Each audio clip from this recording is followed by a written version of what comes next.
Bonsoir à toutes et à tous. Donc, merci d'être venus nombreux et nombreux chez Caribe ce soir pour écouter Vincent Message. Donc, c'est la deuxième fois qu'on reçoit un universitaire. Alors Vincent Message n'est pas qu'un universitaire, on va en dire un mot. Mais en tout cas, pour un travail d'origine universitaire, on avait reçu en janvier dernier Jean-Jacques Vincensini, qui nous avait expliqué un certain nombre de mystères du roman médiéval. Qu'est-ce qui définit le roman médiéval, qu'est-ce qui en fait une catégorie un peu à part. Donc ceux qui étaient là se souviennent que c'était absolument passionnant. Donc là, ça va être un peu différent, puisque Vincent Message il va nous expliquer ça. Il a développé un concept donc, de romancier pluraliste qui est, à mon sens, mais je ne suis pas un spécialiste de littérature comparée, loin de là, mais qui est original, qui est opérationnel, qui nous dit vraiment des choses en tant que lecteur et pas seulement en tant que chercheur. Donc c'est assez passionnant. Vincent est aussi un romancier, donc il a écrit Les Veilleurs. On dira un mot tout à l'heure, après avoir parlé d'abord des romanciers pluralistes. Donc peut-être donc ce projet, cette lecture d'un certain nombre d'auteurs commence, sa genèse en fait. Qu'est-ce qui t'a emmené dans cette direction Moi, je pense que le plus simple, c'est effectivement que je raconte comment j'ai rencontré les œuvres dont je parle dans cet essai et qui sont sur la table. Ce projet, il a commencé à prendre forme il y a à peu près une dizaine d'années pour moi, lorsque j'ai lu L'homme sans qualité de Musil.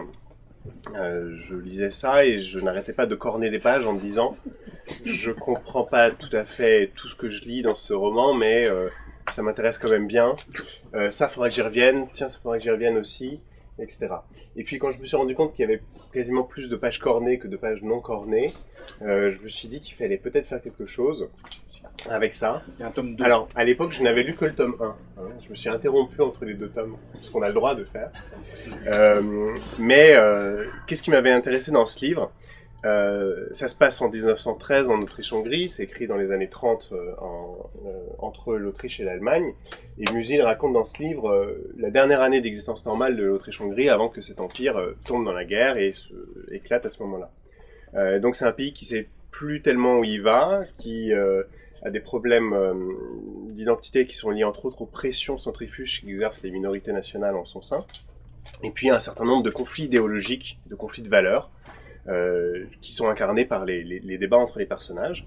Donc il y avait une espèce de plan politique comme ça, de bouillonnement idéologique et d'affrontement d'idées contraires. Et puis ça raconte aussi l'histoire d'un homme, Ulrich, l'homme sans qualité, qui lui non plus, à 33 ans, ne sait plus trop où il va. Il a tenté plusieurs métiers.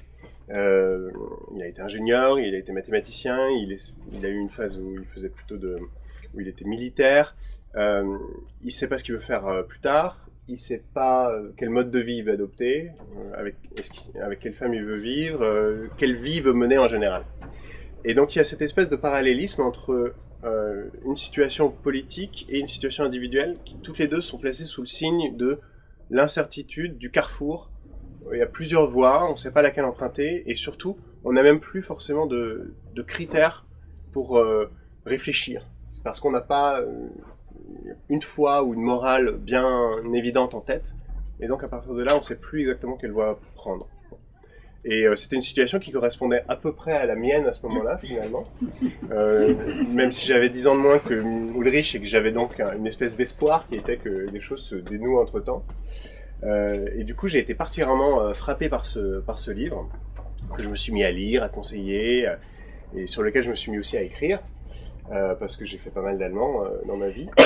Et voilà, quelques temps plus tard, et apparemment ça n'avait rien à voir, je découvre ce roman de Carlos Fuentes, qui est un Mexicain, qui écrit dans les années 70. C'est un des grands romanciers de la génération du boom latino-américain, avec Vargas Llosa, avec Garcia Marquez. Tous ces gens-là formaient une petite bande et se connaissaient. Et Terra Nostra, donc Terra Nostra 1, puisqu'il y a un deuxième tome. Mais qui est plus petit. Petit, presque épuré ou minimaliste, raconte une histoire assez différente qui c'est une espèce d'épopée, une des plus belles épopées que j'ai lues personnellement, sur l'Espagne des Habsbourg au 15e, 16e siècle. Et c'est l'Espagne de la découverte de l'Amérique. C'est centré autour d'une figure absolument maladive, le seigneur, qui est une sorte de figure compactée de plusieurs rois d'Espagne, qui se situe, qui est en permanence dans son palais, l'Escurial, près de Madrid, qui veut absolument contrôler son environnement. Il a combattu les hérétiques, il a l'impression de vivre dans le péché et que ce qu'il doit faire, sa mission sur Terre, c'est de purifier l'Espagne. Et donc la purifier de la diversité culturelle aussi, la purifier des groupes minoritaires. Donc c'est le moment de l'expulsion des Juifs, c'est le moment de l'expulsion des musulmans, c'est le moment où on pourchasse y compris les musulmans et les Juifs convertis au christianisme. Donc ce seigneur est là, il est complètement névrosé, il a cette volonté de contrôle absolu dans cet Escurial qui se visite aujourd'hui encore, qui est le Versailles madrilène, sauf que c'est beaucoup plus sévère, austère que ne l'est Versailles. Et alors qu'il se dit que ça va, il commence à avoir à peu près son empire sous contrôle, arrive la découverte de l'Amérique, qui, dans le roman de Fuentes, qui est un faux roman historique, n'est pas le fait de Christophe Colomb et d'une expédition mandatée par des rois, mais le fait de deux types dans une barque qui sont pourchassés, un vieil homme qui en a marre de ne pas être libre de ses mouvements, et un jeune homme amnésique qui traverse la mer et qui arrive de l'autre côté. Et qui finissent par en ramener la nouvelle. Donc le roman se déroule entre Espagne et Amérique, et qu'est-ce qui se passe avec cette découverte de l'Amérique? Il y a une diversité nouvelle qui va arriver, et cette fois-ci indépassable, malgré tout la bonne volonté que les Espagnols mettent à perpétrer un génocide mi-concerté, mi-bactériologique. Au fond, le métissage va devenir le sort de l'Empire hispanique, alors que c'était exactement ce que ce seigneur voulait éviter. On a donc une relecture d'un moment qui est l'apogée de l'histoire de l'Espagne, qui est aussi pour Fuentes intéressant parce que c'est le moment de naissance de son pays, le Mexique, dans sa bâtardise un peu constitutive. C'est le moment de naissance de sa tradition romanesque à lui, avec Cervantes, et donc il y a un personnage de Mancho, puisque Cervantes a perdu un bras à la bataille de Lépante contre les Turcs, qui joue un peu le rôle de Cervantes dans le roman. Et a priori, ça n'avait pas grand-chose à voir avec Musil, si ce n'est que quand même, il y avait des petites choses qui commençaient à s'allumer dans ma tête. Et par exemple, le fait que ça parlait de la même dynastie, les Habsbourg, d'un côté à leur sommet, de l'autre à leur chute en Autriche. Ça parlait aussi beaucoup de pays qui ont du mal à gérer leur diversité culturelle. Et donc je me suis mis à me dire, est-ce que c'est pas le propre de ce genre de gros livres qui mêlent le politique et des questions plus de quelle vie choisir, comment mener sa vie quand on est un individu dans un monde où les valeurs sont devenues floues. Est-ce que c'est pas le propre de ces livres-là que de poser la question de la diversité politique qu'on a du mal à gérer dans une société, de la diversité de choix de vie qu'un individu peut avoir du mal à gérer. Donc ça commençait à faire un peu son chemin dans ma tête, et c'est à partir de ce moment-là que j'ai eu ce mot de pluralisme qui m'est venu, dont je ne connaissais pas vraiment les tenants et les aboutissants au départ, qui était une espèce de diagnostic de conclusion finalement d'une réflexion sur Musil. Et puis je me suis mis à continuer à lire des romans, et je vais parler des autres, mais aussi à explorer un petit peu quelles étaient les implications de ce terme en philosophie, puisque c'est un terme qui a une histoire philosophique, et notamment qui est tout un courant philosophique qui a été refondé à la fin du 19e siècle aux États-Unis par William James, le frère de Henry James, fondateur de la psychologie également, et qui, en fait, est important parce qu'il part d'une réflexion assez métaphysique, en fait, sur le pluralisme, consiste à dire qu'on ne peut pas expliquer le réel à partir d'un seul système, d'un seul point de vue, qu'il faut, pour comprendre le réel, combiner plusieurs approches. Il s'oppose donc à des grands tenants de la philosophie de système, et en particulier de Hegel, dont il dit qu'il est fou et illisible. Ça me fait beaucoup de bien à entendre, je trouve. J'ai eu beaucoup de sympathie pour William James à partir du moment où j'ai lu ça. William James, lui-même aussi clair qu'un philosophe peut l'être, et foncièrement sympathique comme bonhomme. Et je me suis rendu compte que la philosophie qui, entre lui, Dewey et d'autres, est recréée à ce moment-là aux États-Unis, avait pas mal essaimé et correspondait peut-être mieux à l'esprit du roman que les philosophies systématiques à l'allemande, de Kant à Hegel. Et que du coup, s'il y avait un dialogue, moi je m'intéressais depuis longtemps au dialogue entre littérature et philosophie, je me suis dit que s'il y avait un dialogue à créer entre ces deux domaines, c'était peut-être plutôt grâce à ce genre de philosophe pluraliste que avec les grands tenants des systèmes. Je veux juste me remettre une toute petite insiste.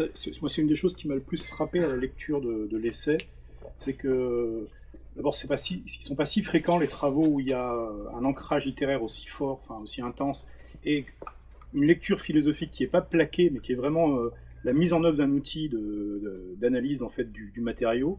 Et j'ai trouvé que c'est assez rare parce que on n'a pas des masses de travaux réellement pluridisciplinaires en France. Enfin, c'est toujours un peu compliqué. Soit on est en littérature, soit on est en philosophie. Et faire quelque chose qui fait vraiment se toucher les deux mondes, c'est pas simple. Donc, je trouve, enfin, c'est très réussi de ce point de vue-là. Et je ne sais pas trop comment tu as pu réussir à ce que l'université te permette de faire ça. Enfin. Bah, ça dépend quelle université. Et justement, la réponse, elle tient en partie à ça parce que j'ai commencé cette réflexion. Bon, pour moi, en tant que romancier, c'était aussi une manière de travailler sur des auteurs que j'aimais beaucoup et de voir ce qui les reliait. Mais ensuite, c'est devenu un travail de recherche universitaire que j'ai mené à l'université Paris 8 à Saint-Denis, avec Tiffaine Samoyo, qui est essayiste, qui est critique, qui a un pied dans l'édition, qui avait une espèce de polyvalence qui faisait qu'on était plutôt d'accord sur le fait que d'abord l'université devait communiquer avec d'autres mondes, et également que il fallait passer les frontières quand les objets de recherche le nécessitaient. Et donc là, on a affaire à des gens, Musil pour commencer, qui fait les deux. Il écrit des essais, il a une formation de philosophe. Donc, si on le laisse passer la frontière et qu'on lui dit au revoir en restant côté littérature, on n'arrive plus à comprendre exactement quelle est sa démarche. Donc moi, je me suis dit, c'est un peu follow the right rabbit. Ouais. S'ils passent dans des tunnels, on va prendre le tunnel avec eux et puis on va voir ce qu'il y a de l'autre côté. Pour continuer peut-être et faire un petit coup de projecteur comme ça sur les autres romans, le troisième sur lequel je me suis intéressé, c'est l'œuvre de Pynchon en général, et puis je me suis arrêté plus particulièrement sur L'Arc-en-Ciel de la gravité, qui est un roman qui a connu un sort éditorial intéressant parce que moi, je l'ai photocopié, il était indisponible, je l'ai donc photocopié page après page dans le quartier latin pour pouvoir le remporter à Berlin, où j'habitais à ce moment-là, parce qu'on ne pouvait pas l'acheter en français et que mon anglais me laissait peu d'espoir de le lire vite intégralement. Et depuis, ça a été réédité et c'est même passé en poche. Et donc, Pynchon est devenu un auteur culte aux États-Unis et a gagné un peu en notoriété en France. Je salue un de ses traducteurs, Nicolas, qui est là ce soir. L'Arc-en-Ciel de la gravité se passe dans l'Allemagne, dans l'Europe de la fin de la Seconde Guerre mondiale. Apparemment, il pouvait y avoir quelque chose qui immédiatement rejoignait mon sujet, c'est que les héros sont de différentes nationalités, de différents pays belligérants. Il y a des Russes, il y a des Allemands, il y a des Anglais, il y a des Américains, et ça vagabonde en Europe. Ça commence dans le Londres du Blitz, bombardé par les V2, les armes secrètes de Hitler, qui sont les premières fusées sans pilote, et donc qui marque une espèce de saut dans une ère technologique où la mort peut se passer de main, en fait. Ça se poursuit, et c'est quand même beaucoup dans ce qu'il appelle la zone, qui est l'Allemagne en ruine de 1945. Alors, j'aurais pu m'attendre à trouver dans ce roman, avec le genre de préoccupation que j'avais, des antagonismes politiques très marqués, et donc des conflits idéologiques entre démocratie, nazisme et communisme, qui seraient venus apporter aussi des choses à mon Schmidtwig. En fait, c'est pas tellement le cas, parce que chez Pynchon, le pluralisme, c'est pas un truc politique, c'est pas une exigence de composer avec notre diversité de manière d'être ou de penser au sein d'une même société. Lui, ce qui l'intéresse, c'est plutôt la diversité sociale au sens où les individus peuvent être très très singuliers. Et il s'intéresse donc beaucoup aux gens qui sont marginaux, aux gens qui ont des comportements incongrus, aux gens qui sont dans des à-côtés ou dans des sous-sols de la société. Donc ça, c'est beaucoup lié à son statut de romancier américain de la contre-culture. Et l'Allemagne de 1945 qu'il crée est une Allemagne qui ne ressemble pas du tout à celle qu'on a l'habitude de voir. C'est une Allemagne où la mort est un tabou. C'est-à-dire c'est une Deuxième Guerre mondiale de BD qui ressemble plus à Inglourious Basterds qu'à Jonathan Little. C'est une Allemagne où en fait quand les gens se croisent, ils se croisent en tant qu'individus et que corps, de corps qui s'attirent. Donc il y a des histoires, beaucoup d'histoires de cul dans ce roman. Il y a, les gens essayent de se définir autrement que par leur nationalité, parce que c'est ça le piège de l'époque. C'est tout votre destin est lié à ce que vous êtes. Donc, si vous êtes allemand, vous êtes condamné à être dans la Wehrmacht ou nazi ou opposant et persécuté. Si vous êtes américain, vous êtes embauché dans le grand récit libéral de libération de l'Europe, etc. Et donc, chez lui, le pluralisme, ça prend plutôt la forme donc, de ses intérêts pour des sujets très marginaux, et puis d'une espèce de perpétuation, de renouvellement XXe siècle, d'une esthétique rabelaisienne. Et ça le relie à d'autres auteurs. Et par exemple, à Fuentes. Ils écrivent tous les deux dans les années 70. Ils sont tous les deux assez marqués par le côté libertaire des années 70. Et du coup, ils s'identifient très peu à l'ordre bien carré d'un certain nombre de romans réalistes du 19e, par exemple, et ils se raccrochent beaucoup plus à un roman plus chaotique du 16e, chez Cervantes ou chez Rabelais. Une petite parenthèse rapidement sur Martine, justement, parce que dans l'introduction, puis assez rapidement, tu indiques à la fois qu'il y a, bien entendu, si on parle de pluralité, ça met dans le paysage, qu'on le veuille ou non, la question de polyphonie, donc le travail de Barthes sur les voix différentes en fait, à l'intérieur d'un roman, et dont l'emblème, c'est le carnaval, la farce, effectivement, rabelaisienne, ou de Laurence Sterne. Hein, c'est ces gens-là, effectivement, les gens du 16e, 17e, qui ont inventé, en quelque sorte, le roman moderne, enfin, en tout cas, ce roman-là. Et je trouvais que c'était intéressant parce que tu le dis au début, donc oui, il y a bien entendu une question de polyphonie qui se pose, et puis tu reviens dessus dans ta quatrième partie pour dire oui, mais justement, la polyphonie c'est un peu un piège. Enfin, en tout cas, c'est comme ça que je l'ai compris. Effectivement, avec mon sujet, je ne pouvais pas trop ne pas croiser à un moment donné ce théoricien du roman, qui est russe, qui est une des théories du roman les plus célèbres, qui est fondée essentiellement sur l'œuvre de Dostoïevski et sur l'œuvre de Rabelais. Et parce qu'il s'intéresse à ces œuvres qui ont une espèce d'hétérogénéité interne. Et moi, tout mon truc, ça devenait de faire le parallèle entre l'hétérogénéité dans nos sociétés, la diversité culturelle dans nos sociétés, et l'hétérogénéité du roman, et la manière dont les romanciers la gèrent. Ces forces centrifuges à l'intérieur du roman, et la manière dont on peut les manipuler, les contenir, au contraire les libérer, tout en faisant quand même quelque chose qui marche, qui a une forme. Mais Bakhtin a été énormément ressassé, passé à la moulinette d'un discours universitaire. C'est vraiment un des grands classiques des études littéraires.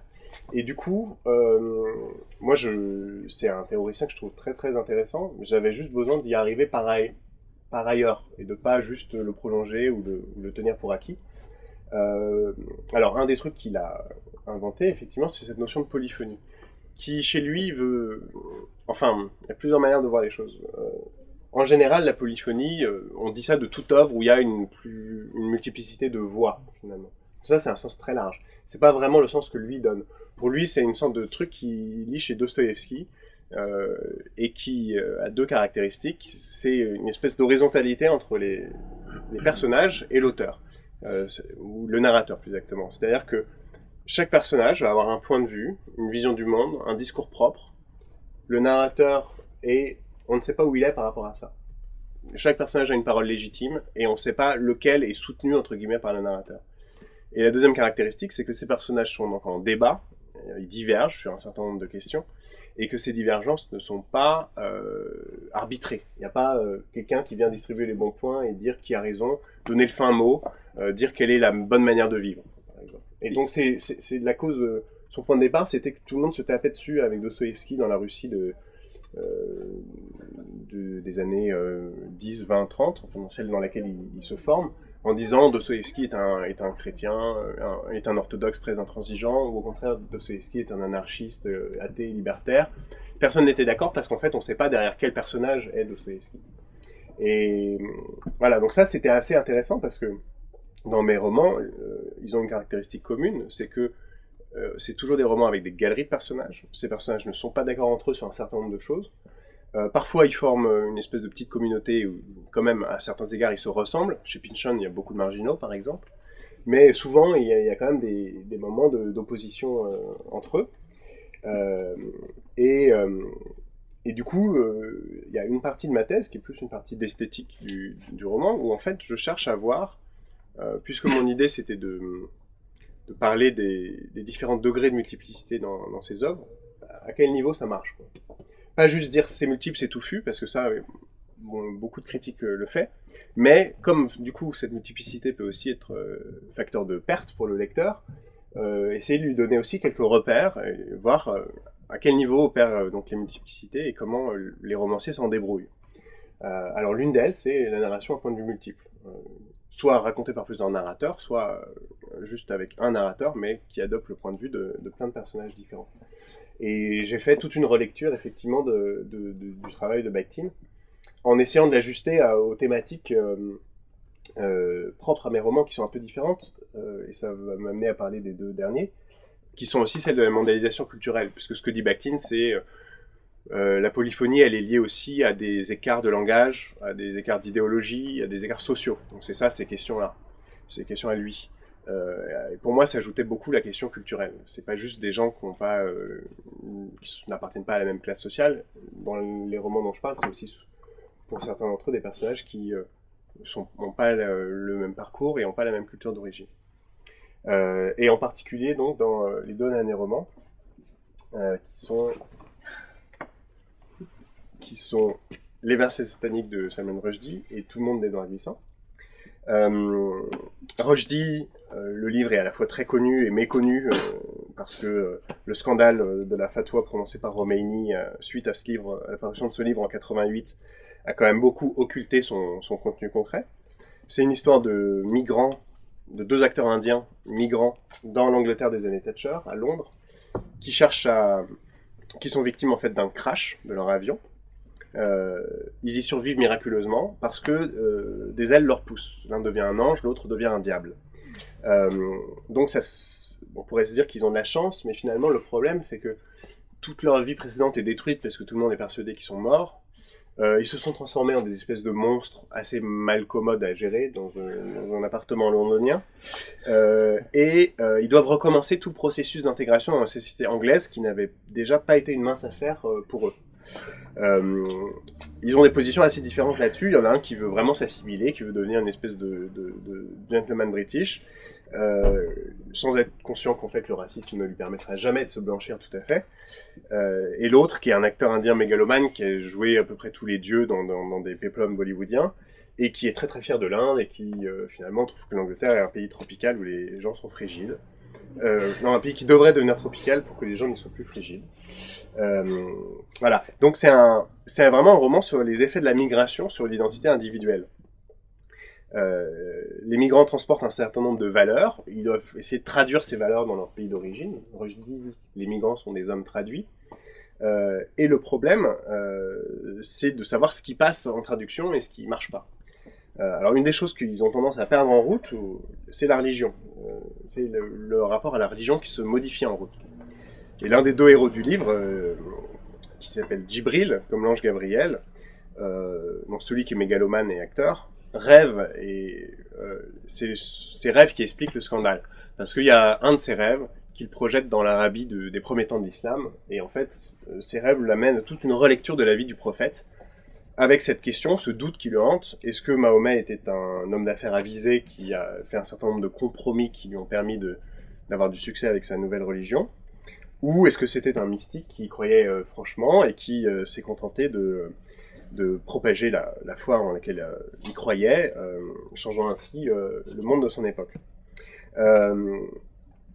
Qu'est-ce qu'on fait de sa foi dans un pays sécularisé, comme soit laïque comme l'Inde à partir de Nehru, avec toutes les tensions que ça crée entre hindous et musulmans. Donc là, la question du pluralisme religieux est très forte. Et qu'est-ce qu'on fait dans un pays sécularisé comme l'Angleterre des années Thatcher, où, grosso modo, quand on est indo-pakistanais, on fait partie pour les bons Anglais de souche de la communauté noire, et on est stigmatisé en tant que tel. Le fait qu'ils deviennent des monstres, c'est une espèce d'effet du regard que les autres portent sur eux dans l'Angleterre de ces années-là. Comment on assume ces appartenances multiples? C'était ça la question aussi. Et ça avait vraiment à voir avec le pluralisme et avec Bakhtin aussi, puisque l'autre grande idée de Bakhtin, c'est ce qu'on appelle le dialogisme, c'est-à-dire l'idée qu'il y a une part de l'autre dans la constitution de notre identité, que la langue nous vient des autres, notamment, qu'on apprend à parler en piochant les mots de la bouche des autres, que du coup la langue est jamais neuve, on l'habite après bien d'autres personnes, qu'elle est saturée d'échos, et que notre identité aussi est faite de la manière dont on intègre le regard des autres, etc. Et donc eux, pour des migrants comme ces deux hommes assez stigmatisés, cette question de la reconnaissance de leur identité, ou de leurs identités au pluriel, est particulièrement cruciale. Et le roman est lui-même un métissage, en fait, est lui-même un dialogue entre le roman européen, des références très précises comme Le Maître et Marguerite de Bulgakov, où il y a aussi une sorte de diable qui revient dans le Moscou des années de Staline, et puis une tradition beaucoup plus orientale d'histoire indienne, d'histoire du monde musulman, etc. Le dernier roman, c'est celui de Glissant, Tout le monde, et qui posait des questions un peu similaires, au sens où Glissant est un auteur martiniquais qui est mort l'année dernière. Fuentes est mort il y a 2 ans, donc entre le moment où j'ai commencé et le moment où j'ai fini, j'en ai fait deux de chutes. Rushdie et Pynchon se méfient un peu. Rushdie se méfie depuis longtemps, parce que c'est un peu lui tomber sur le coin de la figure à n'importe quel moment, et Pynchon se cache, on ne sait pas qui lui en veut, mais il se cache aussi. Ouais. Et donc Glissant se cachait pas du tout, mais son œuvre, en fait, tout le monde est à un moment de l'œuvre, mais l'œuvre, elle a une unité, puisque c'est un univers romanesque à personnages récurrents, depuis les années 50 jusqu'aux années 90, qui met en scène tout le monde en créole, c'est aussi toute la bande. Donc c'est toute une petite bande d'amis, de figures, qui se mettent à découvrir le monde à partir du moment où, en 45, la Martinique s'ouvre, et où le mouvement ensuite des décolonisations aussi va leur donner une ouverture plus grande. Donc ça raconte deux amis, amis et rivaux à la fois en particulier, qui se lancent dans le monde pour échapper à l'enfermement de leur île, et qui vont acquérir d'autres identités. Une identité caribéenne plus large que leur seule identité martiniquaise, et puis qui sont aussi les premiers Antillais à mettre les pieds en Corse, dans des petits villages d'Italie, à faire des rencontres complètement étranges, à faire du stop ou les vendanges dans le sud de la France, à se faire embaucher, c'est moins drôle, dans les guerres coloniales en Indochine ou en Algérie. Et donc c'est un livre qui est fait de bouts de trajectoires de gens, qui n'a pas un récit unifié, c'est plein de petits récits, de trajectoires, de personnages, pour beaucoup antillais, dans le monde ouvert de la mondialisation. Et la question de Glissant, sa préoccupation constante, c'est comment, quand on est une petite identité, s'ouvrir sans crainte de se perdre, sans crainte que son identité soit effacée par ce mouvement de la mondialisation.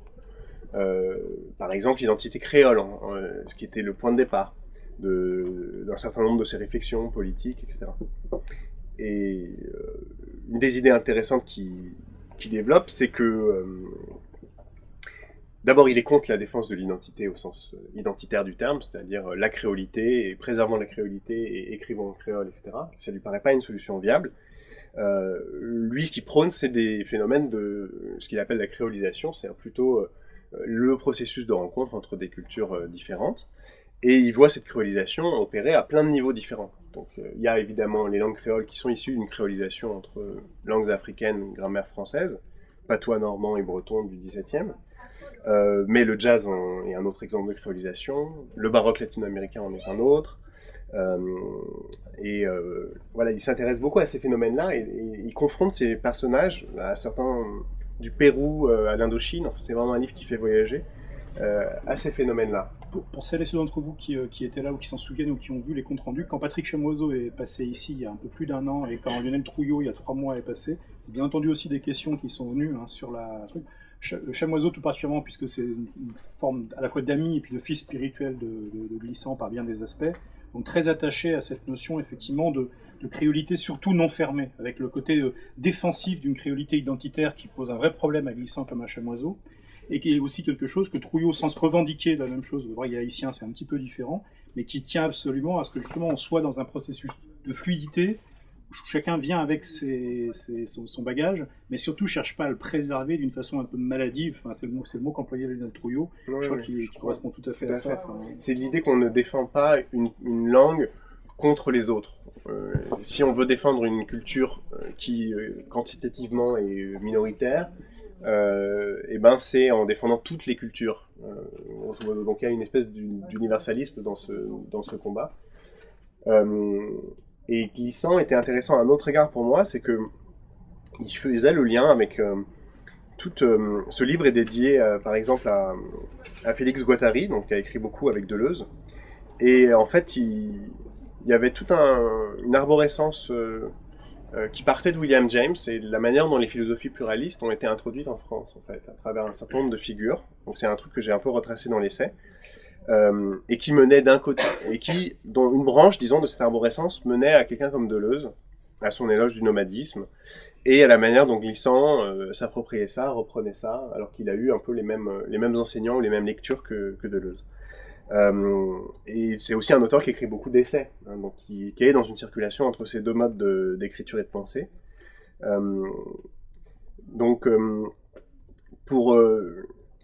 Il est politique au sens, il est anticolonialiste par exemple, mais pour lui le mal il vient de très loin, c'est-à-dire que quand il fait une critique du colonialisme, il passe par la philosophie, et il passe par la critique des philosophies de système ou de conception de l'identité, où pour respecter l'autre, il faut que l'autre vienne sur mon terrain et se mette à ressembler à ce que j'imagine pouvoir être un individu.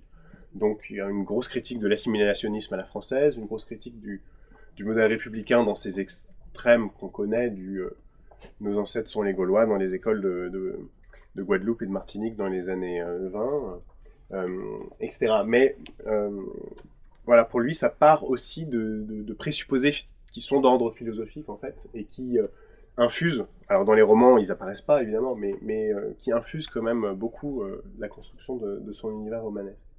Et qui explicite en général dans ses essais, d'ailleurs, régulièrement, ou Tout à dans ses fait. conférences, ou Ouais. des choses qui, effectivement, sont à l'état de trace dans les romans, mais sont vraiment ensuite très, très pensées, enfin, et politisées et philosophisées, enfin, de façon manifeste. Alors, il y avait donc ces 5 romans, et je vais peut-être dire un mot juste de la manière dont j'ai travaillé à partir de là. Juste Ouais. un moment tout à l'heure, si tu veux dire un mot sur les grands recalés, tu vois, parce que il y a dans les et c'est pas du tout les parties les moins passionnantes. Tu parles de Richard Mignet ? Non, il y a plusieurs très grands romanciers qui s'approchent qui auraient presque pu y être, et puis ils ne sont pas dans les 5, hein, dans les 5 de l'Océanie. Alors, c'était pas de l'élitisme, c'était probablement de ma part une volonté de survie, pour commencer, parce que ça fait quand même un certain volume, ces 5 romans. Non, en fait, j'ai pas conçu ça, donc au bout d'un moment, je me suis mis à dire, voilà, ce que j'analyse, c'est un truc que je vais appeler le roman pluraliste. Bon. Mais je concevais pas ça comme une catégorie avec des frontières bien délimitées, qui fait que si vous êtes un peu au-delà de la frontière, vous êtes grand recalé, et au revoir, on va rentrer dans votre pays. C'était plutôt l'image qui m'est venue au fur et à mesure, c'était l'idée d'un pôle d'attraction. Je pense que c'est quand même plutôt comme ça que ça se passe en littérature, c'est-à-dire un pôle d'attraction qui est en fait de manière solidaire, esthétique et politique. Hein, les deux sont vraiment très liés. Et les auteurs s'en rapprochent à certains moments de leurs œuvres, peuvent s'en éloigner à d'autres, selon aussi une évolution dans le temps. Peut-être que, je pense que Glissant, par exemple, dans sa jeunesse, il était encore dans des trucs de totalisation philosophique, et puis ensuite il a été converti de plus en plus à l'idée que la multiplicité d'approches d'un même objet, c'était plus intéressant que la volonté de créer un système. Ils sont pas forcément pluralistes dans tous leurs romans. Musil a écrit un roman court, un roman d'internat qui s'appelle Les Désarrois des Lefterless, qui rentrait pas du tout, se prêtait pas forcément du tout au type d'analyse que je mène dans l'essai. Mais voilà, ils s'approchent. Et donc il y a des gens qui s'approchent par certains côtés et qui s'éloignent par d'autres, quoi. Donc par exemple, je parle un petit peu d'un romancier qui est contemporain de Musil, qui s'appelle Bror, Les Somnambules. Le roman est franchement intéressant pour mon sujet parce que Il représente l'histoire de l'Allemagne de Bismarck à Weimar, disons, à travers 3 personnages qui ont vraiment des systèmes mentaux très très différents. Un militaire prussien très rigide, un, un anarchiste, enfin un type qui est à la fois comptable et très influencé par l'univers de la comptabilité et politiquement anarchiste, et puis une espèce d'affreux bonhomme qu'il appelle le réaliste, mais qui est une espèce d'opportuniste terrible qui s'appelle Huguenot. Donc ces 3 personnages partent d'univers professionnels très différents, ça infuse, ça détermine vraiment leur manière de penser. Et en même temps, chez Bror, bon d'abord c'était trop proche de Musil entre guillemets pour que je me consacre vraiment aux deux. Et puis Bror est quand même un nostalgique de l'unité, un peu persuadé que avant c'était mieux. Que avant que l'Allemagne devienne cette espèce de chaos de Weimar, il y avait autour des valeurs de la foi chrétienne, par exemple, et de la monarchie, un certain équilibre, qui n'était pas forcément idéal, mais qui était au moins un certain équilibre. Or, là où Musil est très fort, c'est que justement, il n'est pas du tout dans cette nostalgie du monde d'hier. Il n'y croit pas un instant, il ne pense pas que cette forme d'unité était réelle, d'abord. C'était une volonté d'imposer cette unité. Et c'est pour ça que ça m'a intéressé de parler de romans de la première modernité, ceux qui représentent cette phase de fin de Moyen-Âge, qu'on fantasme comme un monde parfois d'unité, mais dès qu'on regarde dans le détail, les hérésies chez Fuentes ou les hérésies dans Le Nom de la Rose de Eco, on voit que c'est en fait un bouillonnement idéologique incroyable, et que ce que cette époque a de moniste, le monisme étant l'inverse du pluraliste, c'est juste la volonté de créer l'unité et de l'imposer à tout prix, y compris dans le sang. Mais c'est pas une unité qui serait là, donnée, etc.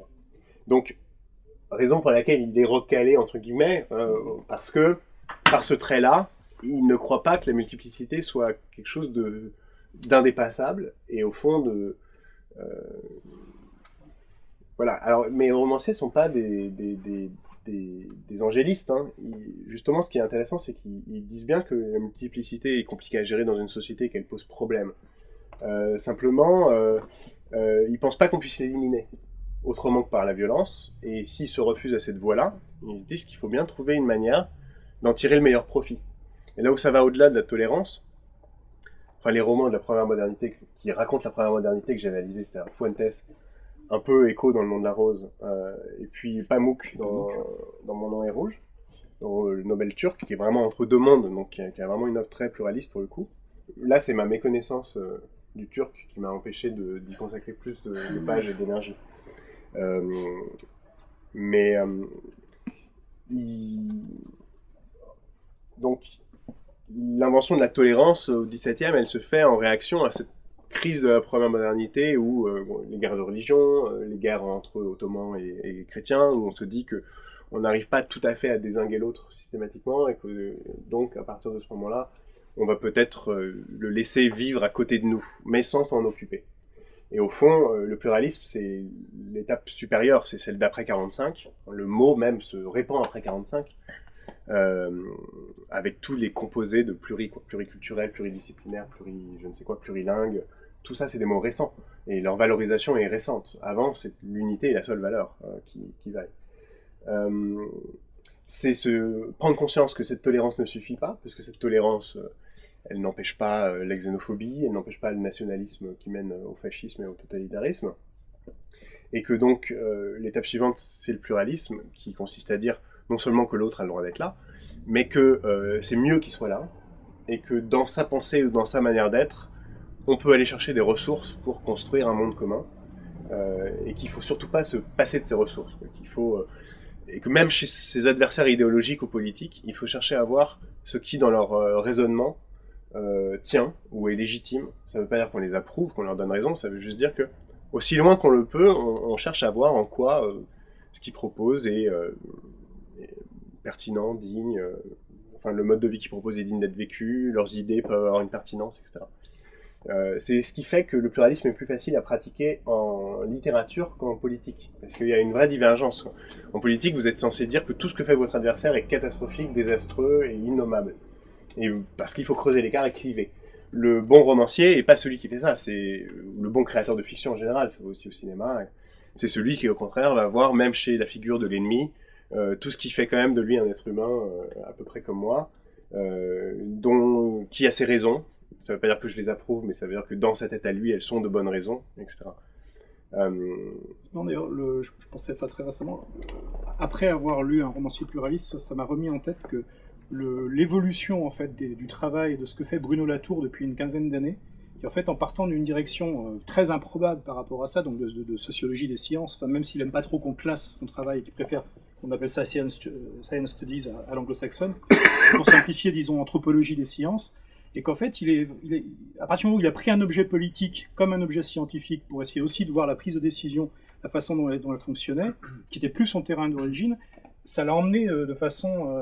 depuis 10 ans, il n'écrit plus quasiment que sur la question d'un monde pluriel mais commun, avec cet ancrage pourtant dans la démarche scientifique de progrès, donc un truc qui avant était ultra moniste, et qui justement ne l'est plus, ne peut plus l'être, et je trouve assez fascinant à quel point ça rejoint une démarche qui s'ancre dans la littérature, qui vient d'un point, alors même si Musil était lui-même très fasciné également et versé en sciences. Il y en a deux, ouais, Pynchon et Musil sont des gens qui sont très intéressés par le pluralisme au sens scientifique du terme, c'est-à-dire les révolutions scientifiques qui amènent l'idée, par exemple en physique, qu'on a la physique newtonienne et la physique quantique, et que peut-être qu'un jour on réussira à unifier les deux, mais qu'en tout cas vouloir de manière prématurée et à toute force créer un système unifié, ça risque juste de nuire à notre compréhension du réel, que dans un premier temps, il faut avancer avec plusieurs approches, et que c'est l'articulation de ces approches qui nous permet de mieux appréhender les choses.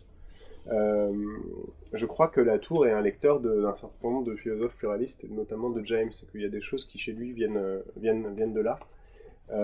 Ouais, moi ce qui m'intéressait dans le pluralisme, c'était que c'était une notion, alors évidemment un peu abstraite comme ça à première vue, mais en fait qui est une clé après assez formidable pour lire tout un tas de situations, mais qui sont très vastes, parce que c'est l'état des sciences aujourd'hui, leur division en chapelles, en courants, etc., et les querelles au sein de ces chapelles, mais c'est aussi le dîner de Noël où les gens votent pas pareil et ont pas le même genre de métier, le même mode de vie, et ont toujours, ont pour un certain nombre beaucoup de mal à accepter l'idée que c'est pas parce que vous avez fait des choix différents que vous remettez en cause les leurs, ou que c'est pas parce que ils gagnent plus d'argent qu'ils peuvent dire qu'ils ont une vie qui vaut plus la peine que la vôtre, etc.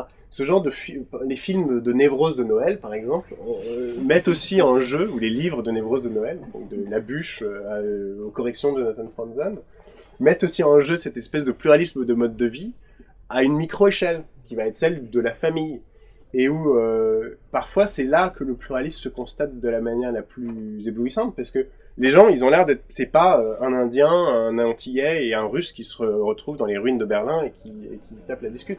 C'est dans un groupe où on a l'impression que les gens ont été éduqués de la même manière et sont partis du même point, des manières d'être très différentes, des manières d'appréhender la réalité ou une vision de la vie bonne, de ce que les gens veulent construire comme vie très différente, et avec l'espèce d'incompréhension qui peut en résulter. Comment est-ce qu'on peut être si proche par nos origines et si différent dans nos manières de fonctionner.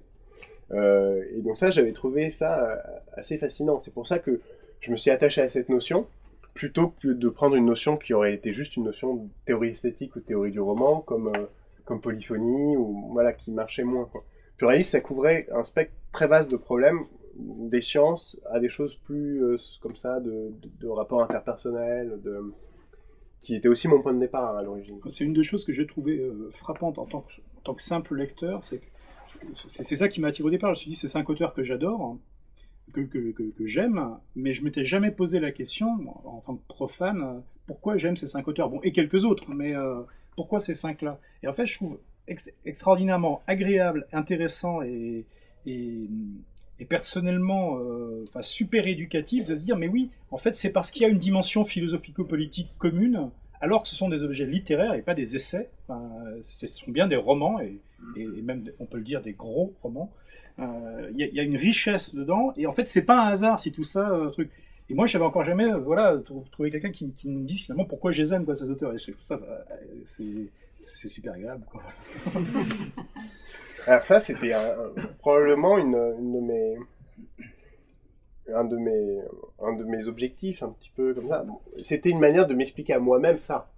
C'est-à-dire, je pense qu'on explique bien les choses que quand on se les explique aussi à soi-même. Parce qu'en fait, Si il y a des choses qui n'étaient pas claires du tout pour moi en commençant. Si j'avais déjà compris un certain nombre de choses, les expliquer m'aurait paru fastidieux. Mais comme j'étais en train de les élucider pour mon propre compte, les transmettre à d'autres quasi au même moment, avec du coup peut-être aussi au début les maladresses, etc. que ça implique, devenait plus intéressant. Et en écrivant, je me suis dit, et là il y a aussi des questions de positionnement politique par rapport à ce que c'est que de faire de la théorie littéraire, etc., que ça devait parler à des lecteurs comme toi qui connaissent les œuvres, mais que ça devait aussi être lisible par des gens qui n'ont jamais touché à aucun des 5 ou des 7 ou des 8 romanciers dont je parle. Ça impliquait des choix assez précis, et notamment l'idée qu'il fallait raconter les œuvres. Alors, c'est pas du tout intuitif, parce que dans un monde dans le monde de la théorie littéraire, on peut se dire que raconter, c'est faire de la paraphrase, que faire de la paraphrase, ça n'a pas de plus-value, etc. Et en fait, il fallait imaginer une manière de raconter qui soit... Spoiler en plus. Ouais, c'est un peu spoiler, mais ça c'est un autre problème. Mais bon, il faut avouer que j'ai pas pris des thrillers dont le suspense est l'unique intérêt, quoi. Si la personne qui cherche énormément de suspense dans L'Homme sans qualité risque de passer un sale quart d'heure qui se vendra peut-être à une sale décennie. Non, mais voilà, il y avait l'idée que on pouvait trouver une manière de raconter qui soit comme une manière d'interpréter une partition en musique, c'est-à-dire déjà une interprétation.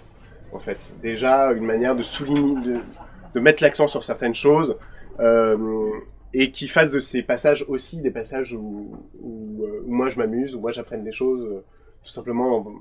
Par exemple, Borges le fait très très bien. Borges n'arrête pas de faire des petites critiques de livres où il résume en 2 paragraphes le cas du Dr Jekyll et Mr Hyde, ou un roman de Chesterton ou je ne sais où, Kafka, et ça fait 1 paragraphe, mais dans les choix qu'il fait parce qu'il n'a pas la place de parler de tout, on voit déjà une interprétation, on voit déjà un esprit à l'œuvre derrière.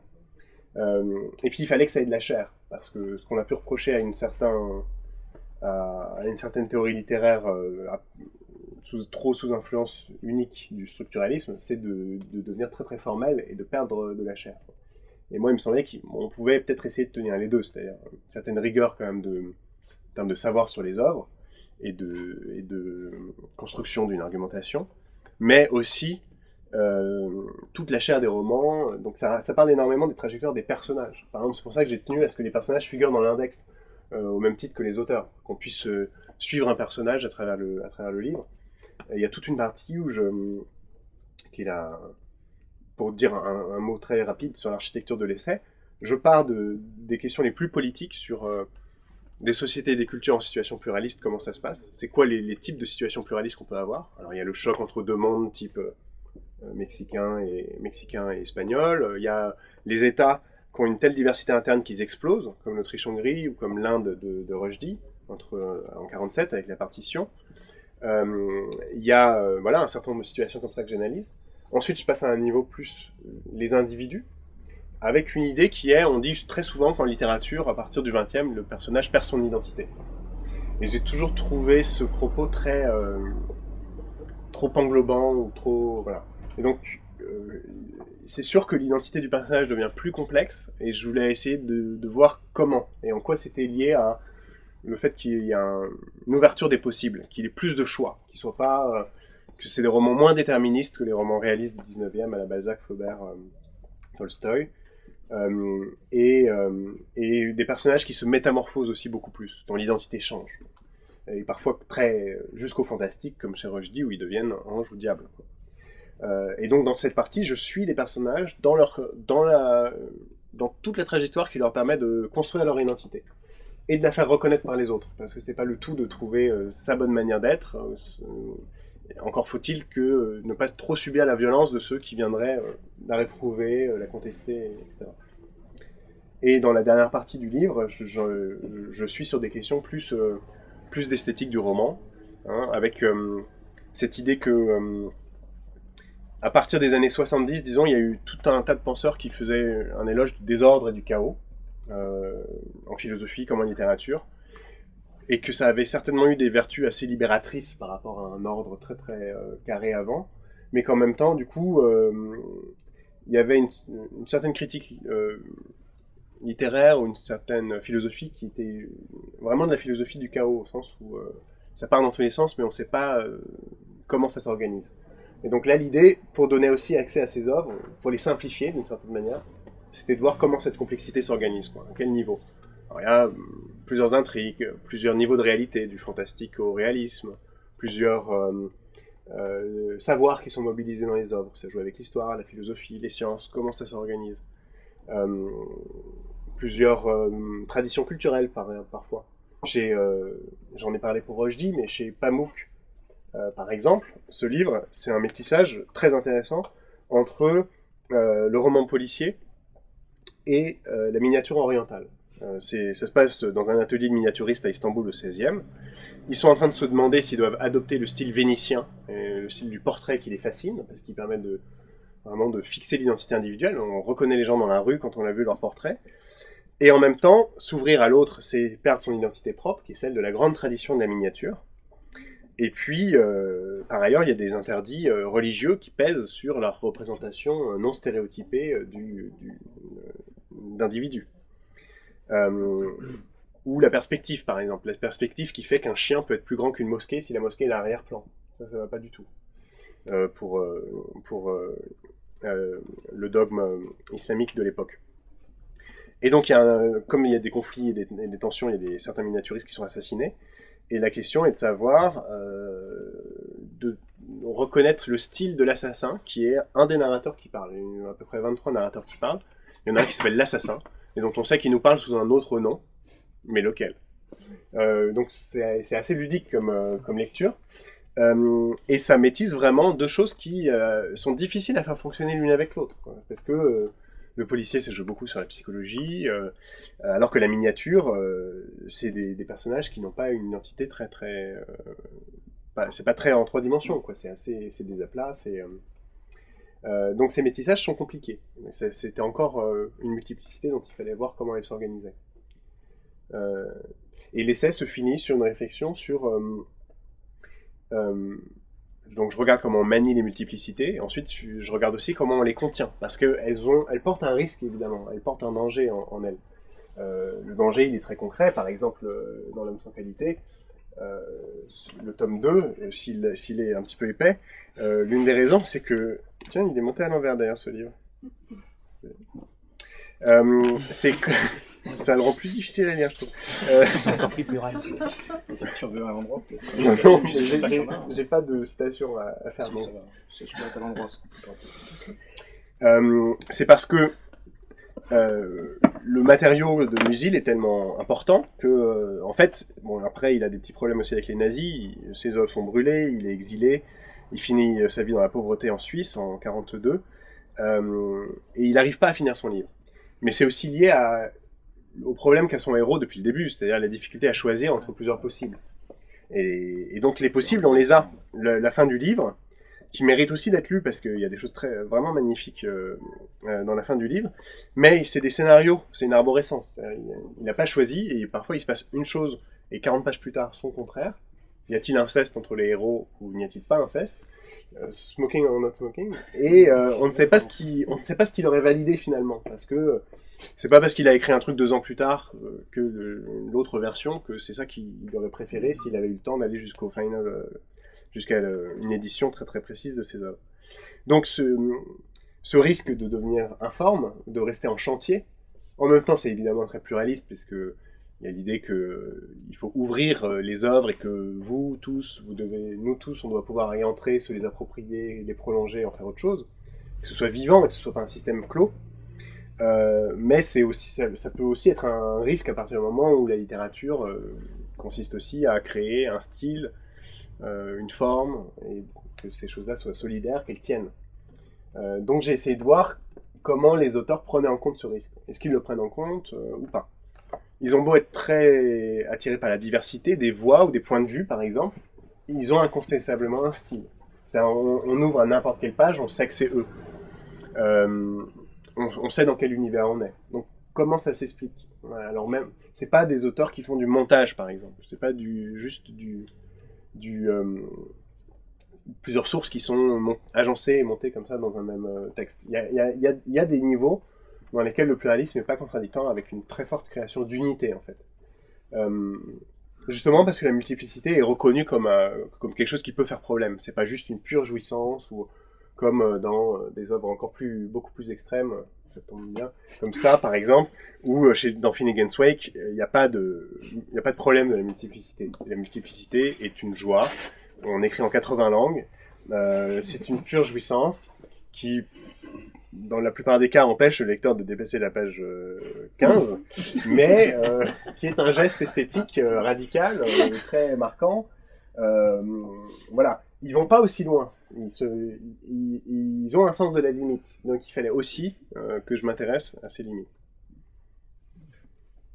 Alors, je précise juste par rapport notamment à la troisième partie, on a parmi la biographie, qui est extrêmement complète et puissante et qui irrigue aussi le travail de thèse. On a choisi un livre qui est sur l'aspect le plus le choc, donc sur la conquête de l'Amérique de Todorov. Donc c'est un formaliste repenti, mais enfin, vous verrez que c'est quand même d'une autre qualité, d'une autre intelligence que ce que peut écrire Huntington, par exemple, sur des chocs entre civilisations. On est quand même dans un autre niveau d'intellect. C'est une lecture un peu sur les signes, en fait, dans la conquête. C'est-à-dire, Colomb et les Indiens ne parlent pas la même langue. Comment est-ce qu'ils font pour décrypter leur comportement les uns aux autres, à travers quels intermédiaires, à travers quelles émissions de signes. Et on apprend plein de choses. Sur Colomb, c'est très très intéressant ce livre. C'est un livre qui est assez rigoureux historiquement, mais qui se lit quand même comme vraiment comme une aventure. Il y a un des romans de Volman d'ailleurs, qui reprend aussi cette thématique, celui en fait qui est la vraie histoire de Pocahontas. Oui, c'est pas Pocahontas en l'occurrence, c'est l'autre, c'est la Malinche, c'est-à-dire la femme de Cortés, qui est la traductrice de l'espagnol vers la langue mexica, donc de ceux qu'on appelle les Aztèques qui tiennent la ville, et elle joue un rôle énorme. Elle est considérée comme les enfants de la Malinche de Cortés sont les premiers enfants métis du Mexique. Donc, c'est un personnage. L'autre justement, c'est un peu la contraposée, du choc, c'est sur effectivement le métissage. Et bon, tous les essais de Glissant, traitent du stade avancé du métissage, donc dans même le dépassement de la créolité dont on fait d'abord l'éloge, mais ensuite on va vers quelque chose de, comme le disait tout à l'heure Vincent, qui est plus subtil et moins défensif que la pure créolité, mais ce qui irrigue aussi tout ça. Il y a eu un travail énorme de Serge Osinski donc sur la pensée métisse. Alors, j'en dis aussi un mot, ouais. Ça parle aussi pas mal du Mexique. Osinski, c'est un historien de la première mondialisation, de tout cet espace, surtout américain, du Brésil aux Caraïbes.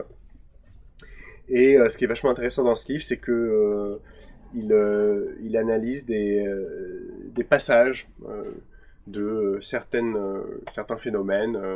La manière dont, par exemple, les Indiens font en sorte de, clandestinement, continuer à avoir leur rite, leur type de peinture, leur type d'écriture, etc.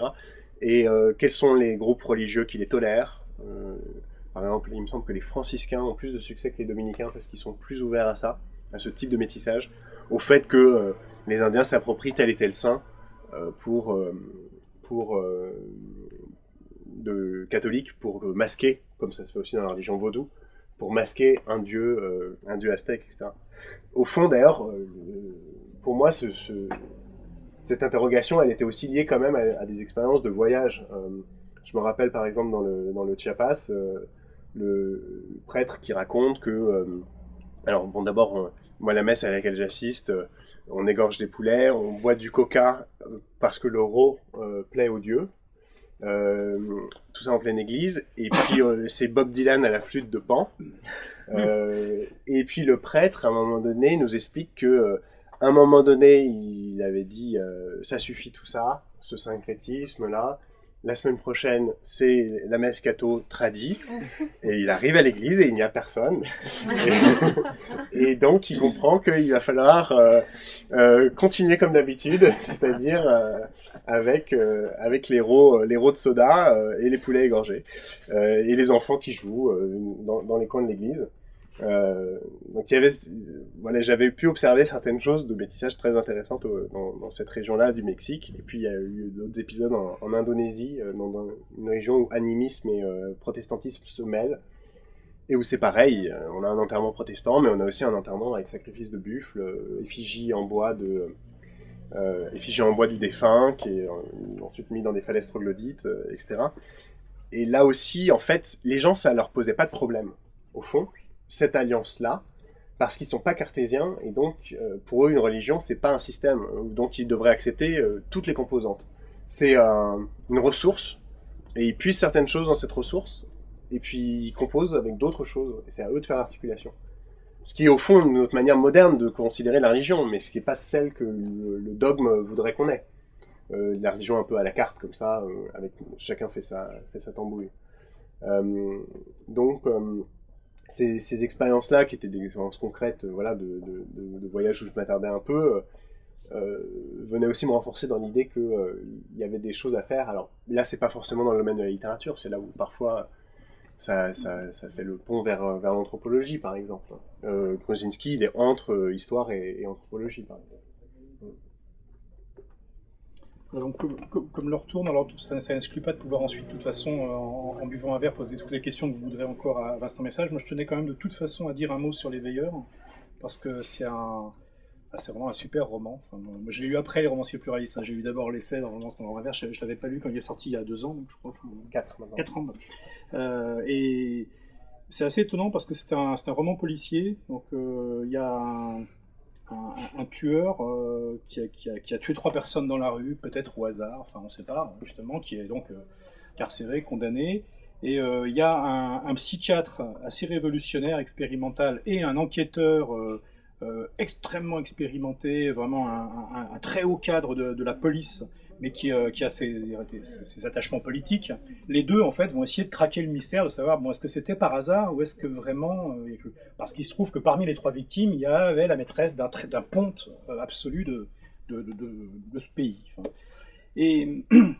Il faut m'arrêter au moment où je spoil, hein, parce que j'essaie de ne pas le faire, mais là, ça va. Et donc, pour mener cette enquête, c'est assez fascinant, parce que bon, il y a vraiment un travail sur le personnage du psychiatre, sur le personnage de l'enquêteur, puis sur ce type, ce tueur, qui pendant son procès, a absolument rien dit. Il s'est tué, donc il est interné, mais est-ce qu'ils vont réussir à le faire parler? En fait, bon, ils s'y prennent d'une façon assez particulière, qui est en soi une merveille de description, comment ils arrivent à soi. Le type se met à parler, il raconte qu'en fait... dans ses rêves, il est dans un autre pays complet. Et alors là, on ouvre, c'est un autre pays extraordinaire, où on a l'impression d'être chez Gracq, chez Jacques Abeille, chez Ernst Jünger, et où ça devient... non, ça c'est on nous dit presque dès le départ, hein, qu'il y a une présence de rêve, donc, au bout de 40 pages. Mais voilà, après, tout ce qui se passe dans ce pays, c'est... ça, je ne vais pas le raconter, parce qu'il se passe vraiment plein de choses, mais c'est une histoire à part entière. Et est-ce que ça rebouclera ou pas? Ça, on n'en sait rien. Est-ce que c'est vrai? Est-ce que c'est pas vrai? Est-ce que c'est des rêves? Est-ce que c'est une réalité parallèle? Moi, je sais pas. Il faut vraiment lire le livre pour peut-être avoir des éléments de réponse. mais c'est vraiment beau. C'est construit un peu en parallèle, quand même, les deux. C'est-à-dire qu'il y a des échos assez forts. Ouais. Pour moi, la manière dont j'ai réfléchi sur ces romans était aussi un truc qui m'aidait lorsque j'écrivais Les Veilleurs, et les problèmes pratiques que je rencontrais en écrivant Les Veilleurs, à l'inverse, changeaient ma manière de considérer les romans. Je crois beaucoup à l'idée qu'on apprend à lire aussi quand on écrit en butant sur des limites, en butant sur des choses qui sont pas faciles à faire, et on les apprécie ensuite d'autant mieux qu'on s'est confronté soi-même aux problèmes. Voilà, aux choix sous contrainte, etc. Dans le pays, sans spoiler, dans le pays où ce personnage d'Oscar Nexus vit sa vie onirique qui est beaucoup plus riche que sa vie réelle, il se trouve confronté à un pays qui est un peu au bord de l'embrasement, parce que les gens dans différentes régions de ce pays n'ont pas du tout les mêmes valeurs. Et c'est là que je rejoignais vraiment, c'est un peu de là qu'est parti aussi mon sujet ensuite pour l'essai. C'était l'idée de montrer ça, un pays où bloc à bloc les gens sont prêts à en découdre, et de jeter un type qui a priori n'a pas grand chose à voir avec ça dans cette marmite. Franchement, si ça fait pas envie de savoir. Voilà, vraiment merci beaucoup. Merci à vous d'être venus.